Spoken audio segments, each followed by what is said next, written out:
जागतिकीकरण व तंत्रज्ञानाचे आले जोराचे वारे, समाज कुटुंब शिक्षण कामकाज बदलले सारे। तू एक मी एक ही नवीनच संकल्पना प्रचलित झाली, किचनलेस होमची संकल्पना जन्मास आली।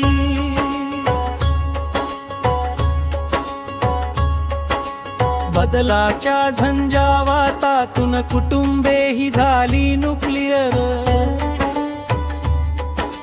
कारण कामाच्या धबडग्यात कुणालाही नाही मिळत अवसर। कुटुंबातून आजीवा आजोबा झाले इतिहास जमा, मुलांकडे दुर्लक्ष होते कारण आई बाबा जातात कामा। जीन्सवाल्या मम्मीचा मायेचा पदर हरवला आहे, आता संवाद भेटीची जागा मोबाईलने घेतली आहे।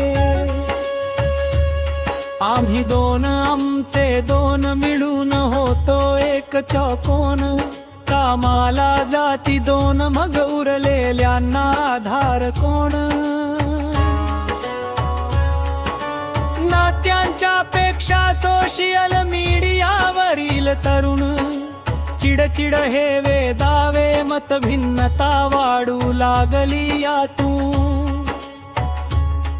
ही मोबाईल गेम्स यांनी संवाद कमी झालाय, मुलांना मित्र सोशल मीडिया जवळचा वाटू लागलाय।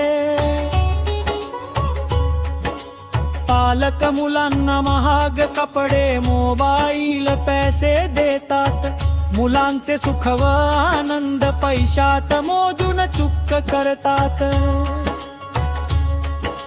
मुलांना हवे ते स्वातंत्र्य सोशल मीडियाचे जाळे, यातून वाढले तणावन नात्यांचे बंध कमकुवत झाले।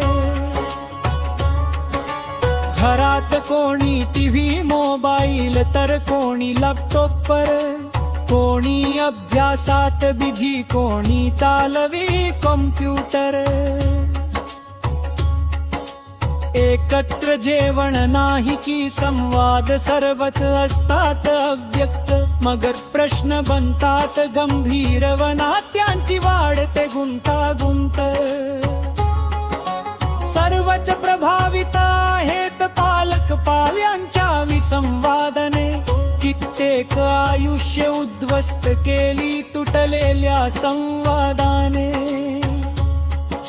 ज्यांना जगावं वाटत नाही त्यांनी आत्महत्या केली, ज्यांना थोडी आस होती ती कुटुंबातूनच निघून गेली।